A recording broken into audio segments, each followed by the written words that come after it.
సన్నిధికి ఉదయకాల సమయంలో మరి మనల్ని నడిపించాడు. ఆమేన్, హల్లెలూయా.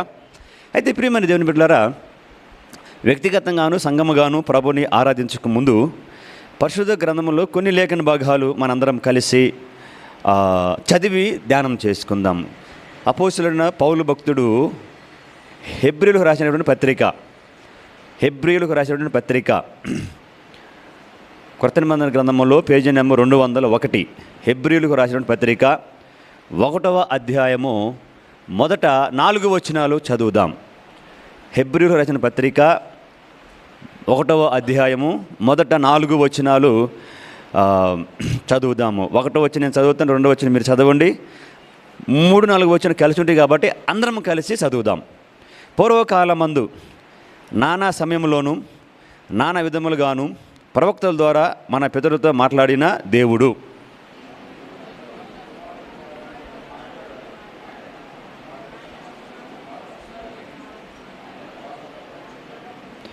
3, 4 వచనాలు కలిసి ఉంటాయి కాబట్టి అందరం కలిసి చదువుదాం. ఆయన దేవుని మహిమ యొక్క తేజస్సును ఆయన తత్వం యొక్క మూర్తిమంతమున ఉండి తన మహోత్గల మాట చేత సమస్తమును నిర్వహించుచు పాపముల విషయంలో శుద్ధీకరణము తానే చేసి దేవదూతల కంటే ఎంత శ్రేష్టమైన నామము పొందునో వారికంటే అంత శ్రేష్ఠుడై ఉన్నత లోకమందు మహుడగు దేవుని కుడి పార్శ్వమున కూర్చుండెను. ప్రభువాక్యము దీవించునుగాక. ప్రార్థన చేసుకుందాం. తండ్రి, చదవబడిన లేఖన భాగాలను బట్టి స్తుతిస్తూ ఉన్నాం. ఆరాధించుటకు కావాల్సిన మాటలు నా నోట పలికించి నన్ను మరుగు చేయమని, ప్రభువా మీరే సహాయం దయచేయమని, మీరేమని తెలుసుకొని ఆరాధించుటకు నాయనా మీరే కృప చూపమని యేసు ప్రభు నామములో ప్రార్థిస్తున్నామా పరమ తండ్రి, ఆమేన్. ప్రియమైన దేవుని బిడ్డలారా, ఈ 4 వచనాల్లో అతి శ్రేష్టమైనటువంటి లేఖన భాగాలు, అతి శ్రేష్టమైన అంశాలు ఉన్నాయి. అయితే దీంట్లో మనము ప్రభుని ఆరాధించటానికి ఆయన ఏమై ఉన్నాడో మొదట మనం తెలుసుకుందాం. ఇక్కడ 4వ వచనం మనం చదివితే 3, 4 వచనాలు కలిసి ఉంటాయి కదండి.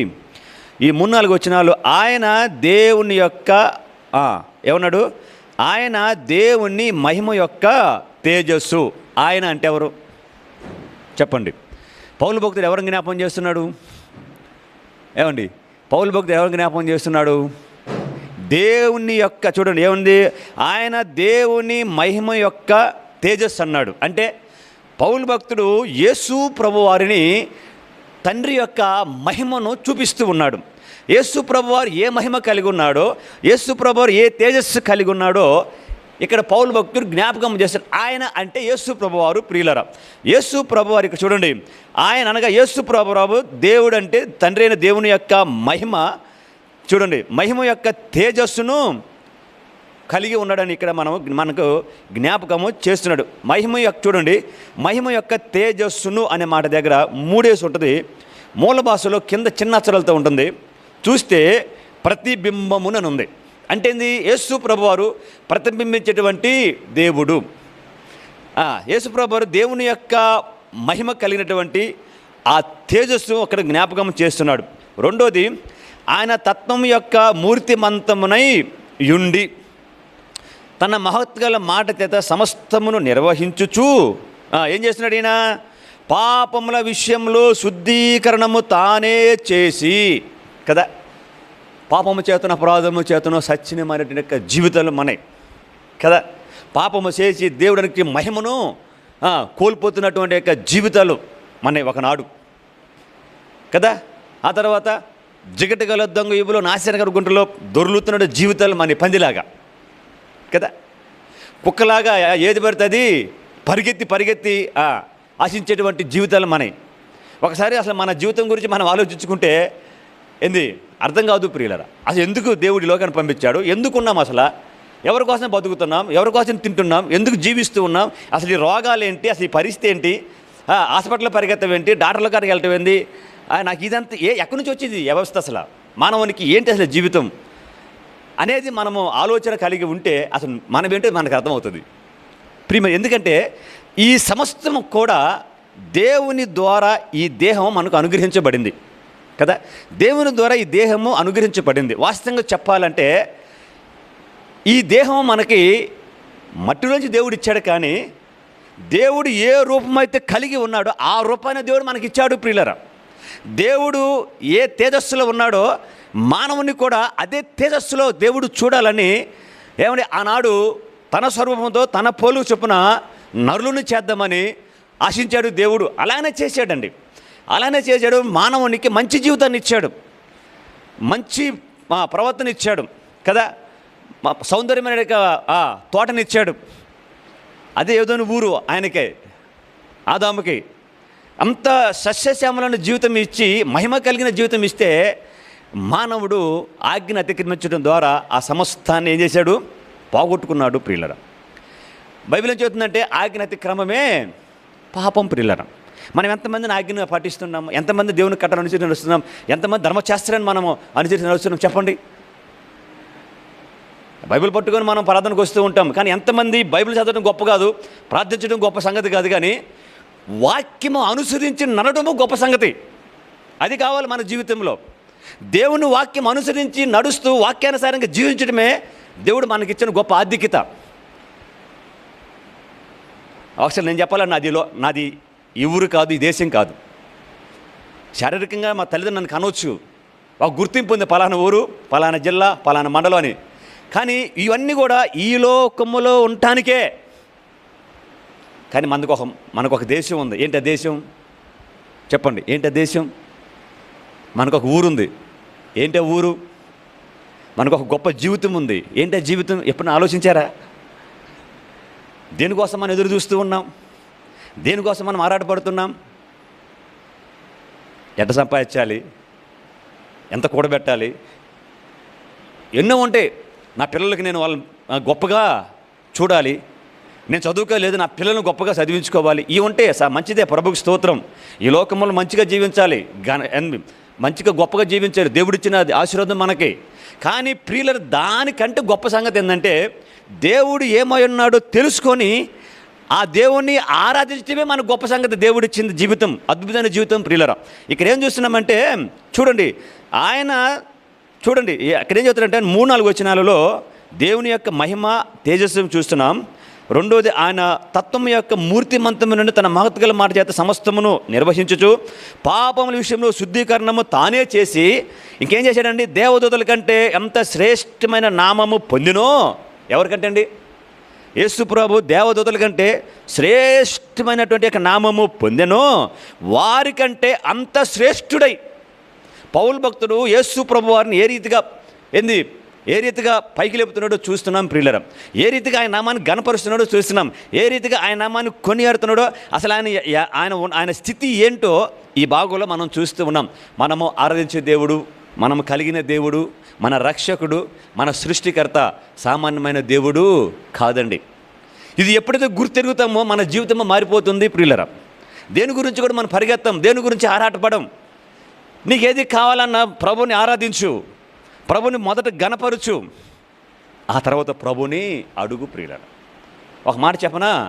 మత్తయి సువార్త 8వ అధ్యాయం తీయండి. మత్తయి సువార్త 8వ అధ్యాయం తీయండి. మొదటి 4 వచనాలు చదవండి. అక్కడ ఏముందో? ఒక కుష్ఠరోగి అగపడతాడండి. కుష్ఠరోగి, అయ్యా నాకు కుష్ఠరోగం బాగు చేయి అనలా, డైరెక్ట్గా 2 పనులు చేశాడు కుష్ఠరోగి. చదవండి, ఎవరైనా చదవండి అమ్మా.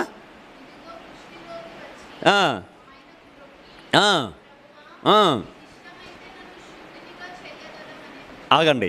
యాడ కుష్ఠరోగి జనసమూహం ప్రభు వస్తూ ఉంటే ఆ జనసమూహం నుంచి కుష్ఠరోగి వచ్చాడు దేవుని దగ్గరికి. ఏం చేశాడు? రాగానే నా కుష్ఠరోగం బాగు చేయవా, నువ్వు గొప్ప కార్యాలు చేస్తున్నావు అంట కదా. అది వాళ్ళు చెప్పారు, వీళ్ళు చెప్పారు కదా. ఈ అడగలా. ఏం చేశాడు కుష్ఠరోగి వచ్చి? ఏం చేశాడు కుష్ఠరోగి వచ్చి? మొదట ప్రభువుకు మొక్కాడు. మొదట ఆయన ఏంటో తెలుసుకున్నాడు, ఆయన ఏం చేయగలడో తెలుసుకున్నాడు. ఆయన ద్వారా నేనే ఆ కుష్ఠరోగి ఏం పొందుకుంటాడో అర్థమైంది. కాబట్టి ఏం జరిగింది? మొదట దేవుని స్తుతించాడు ప్రియులారా. మొదట దేవుని నామాన్ని అక్కడ గణపరిచిన విధంగా చూస్తూ ఉన్నాం. మ్రొక్కటం అంటే ఏంది? ఆరాధించటమే. ఆరాధన అంటే మ్రొక్కుట, సాగిలపడుట, దేవుణ్ణి స్తుతించుట. కొన్ని వారాల క్రితం నేను చెప్పాను ప్రియులారా. కాబట్టి ఆ తర్వాత ఏం అడిగాడు? తనకు కావాల్సింది అడిగాడు. ఆ తర్వాత ఏమడిగాడు? నీకు ఇష్టమైతే అన్నాడు. నీకు ఇష్టమైతే నన్ను శుద్ధినిగా చెయ్యి అన్నాడు. ఏమ్మా, ప్రభుకి ఇష్టమా కష్టమా? ప్రేమిస్తాడా, ద్వేషిస్తాడా? ఆడ ద్వేషించలా. యేసు ప్రభువు అన్నాడు, అయ్యా నా బిడ్డ నువ్వంటే నాకు చాలా ఇష్టం అన్నాడు కదా. నాకు ఇష్టం అన్నాడు, చేపట్టుకున్నాడు, శుద్ధుడువు కమ్మన్నాడు. ఏమైంది?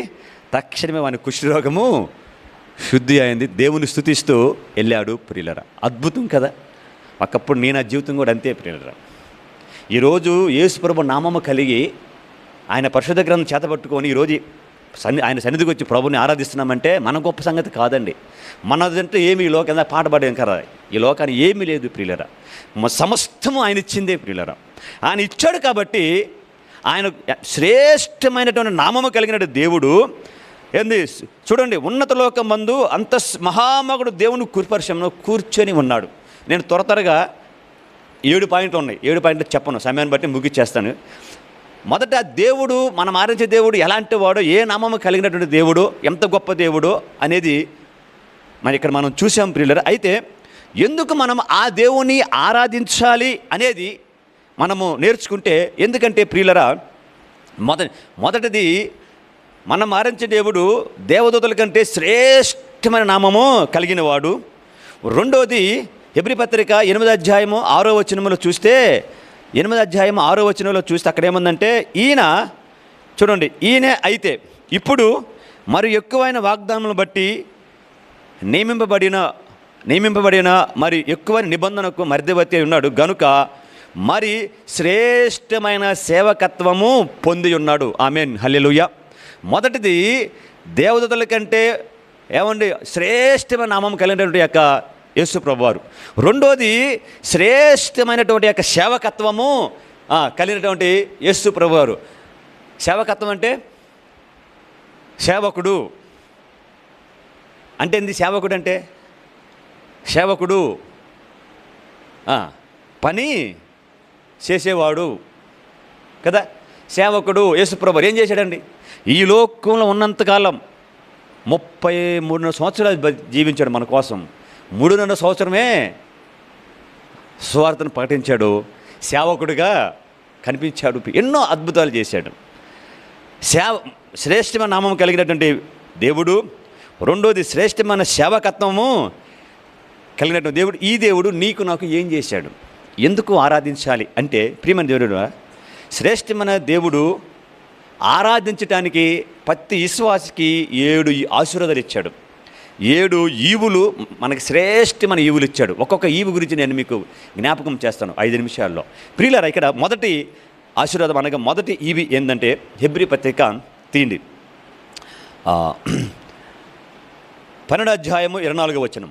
హెబ్రీ పత్రిక 12వ అధ్యాయము 24వ వచనం.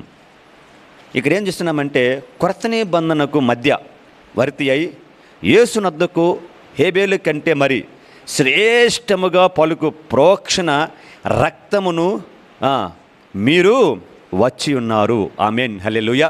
ఇక్కడ మొదటిది దేవుడు మనకేమిచ్చాడంటే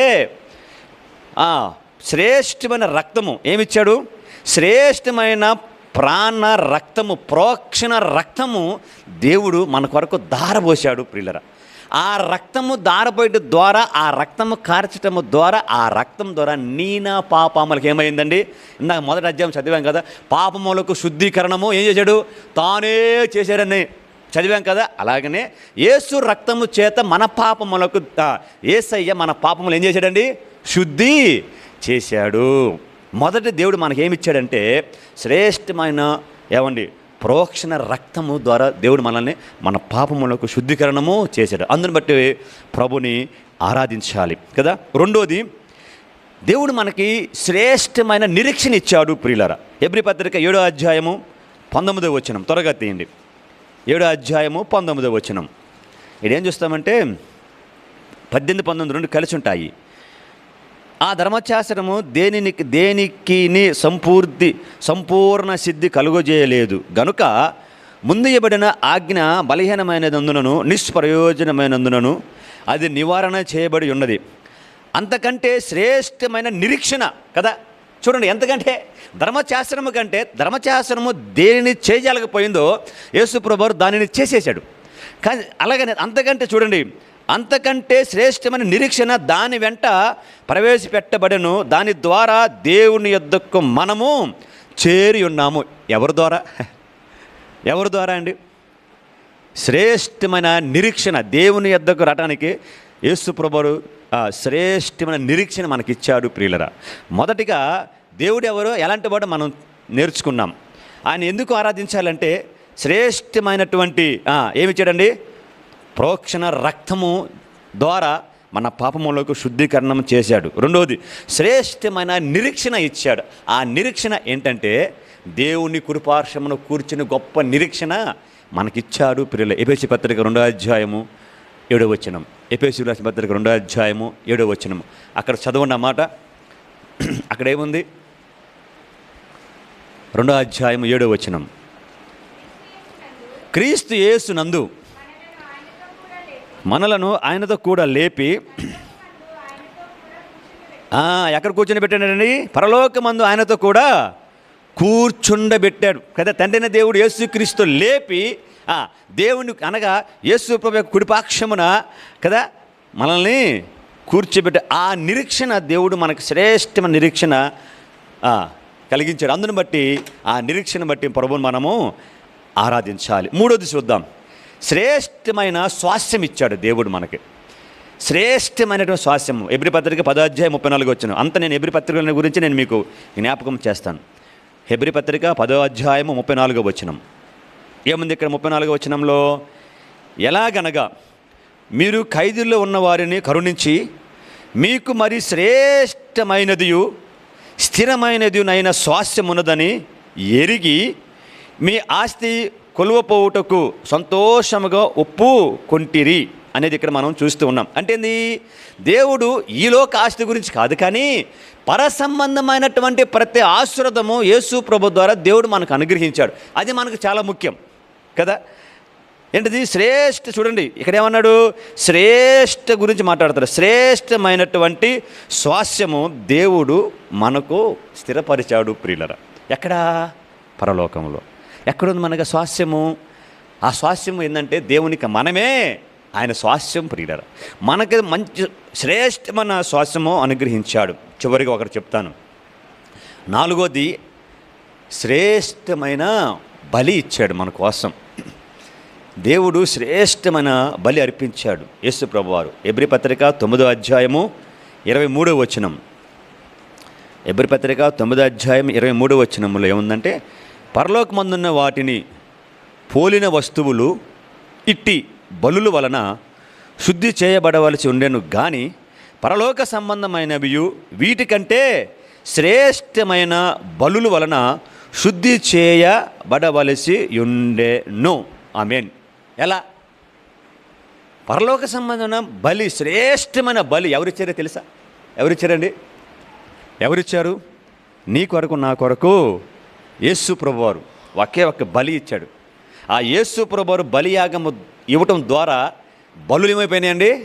సమస్తం అయిపోయినాయి. ఇప్పుడు దేవుడు ఏమన్నా, నేను బలిని కోరను, బలి అర్పణ నాకు ఇష్టమైనవి కాదు. మరి ఏంటిది దేవునికి ఇష్టమైనది చెప్పండి? మన హృదయమే ఆయనకి ఇష్టమైన బలియాగం. విరిగి నలిగిన హృదయమే దేవునికి ఇష్టమైన బలియాగం ప్రియులరా. కాబట్టి ఎందుకు మనం దేవుని ఆరాధించాలంటే మొదట ఆయన ఎలాంటి వాడో దేవుడు మనకు జ్ఞాపకం చేశాడు కదా. ఆయన ఎంత శ్రేష్టమైన నామము కలిగి ఉన్నాడో, శ్రేష్టమైన సేవకత్వం కలిగి ఉన్నాడో, తద్వారా ఆ సేవకత్వం ద్వారా మనకేం దేవుడిచ్చాడు అనేది మనం చూసాం. ఏం చేశాడంటే మొదటిది శ్రేష్టమైన పోక్షణ రక్తము ద్వారా, పరిశుద్ధ రక్తం ద్వారా దేవుడు మన పాపం ఏం చేశాడండి? శుద్ధీకరణము చేసేసాడు, పరిశుద్ధపరిచాడు పిల్లలు. అందుకు మనం ప్రభుని ఆరాధించాలి. రెండోది శ్రేష్టమైన నిరీక్షణ మనకు కలిగించాడు. ఆ నిరీక్షణ ఏంటిది? ఆయన కృపాసకు మనం తీసుకొచ్చాడు. రెండోది ఆయనతో పాటు కూర్చున్న గొప్ప నిరీక్షణ దేవుడు మనకు అనుగ్రహించాడు. అందుకు మనము ప్రభుని ఆరాధించాలి. మూడోది ఏం చూసాం? శ్రేష్టమైన స్వాస్థ్యము, ఆయన స్వాస్థ్యముగా దేవుడు మనల్ని చేసుకున్నాడు కాబట్టి మనమే ఆయన స్వాస్థ్యము కదా. అందుని బట్టి ప్రభుని ఆరాధించాలి. నాలుగవది చివరిగా శ్రేష్టమైన బలి ఇచ్చాడు పిల్లల. పరిశుద్ధమైన బలి, నిర్దోషమైన గొర్రెపిల్ల, ఆయన నిష్కలంకమైన ఏ పాపము లేని యొక్క గొర్రెపిల్ల వంటి యేసు ప్రభువారు నీ కొరకు నా కొరకు గొప్ప బలియాగం ఇచ్చాడు. బలి అర్పించి తద్వారా దేవుడు మనల్ని ఆయన కృపాసు నడిపించి పరిశుద్ధపరిచి అబ్బా తండ్రి అని మొరపెట్టి ఆయన ఆరాధించే కృప దేవుడు మనకిచ్చాడు. కాబట్టి అందుని బట్టి మనం ప్రభుని ఆరాధిద్దాం.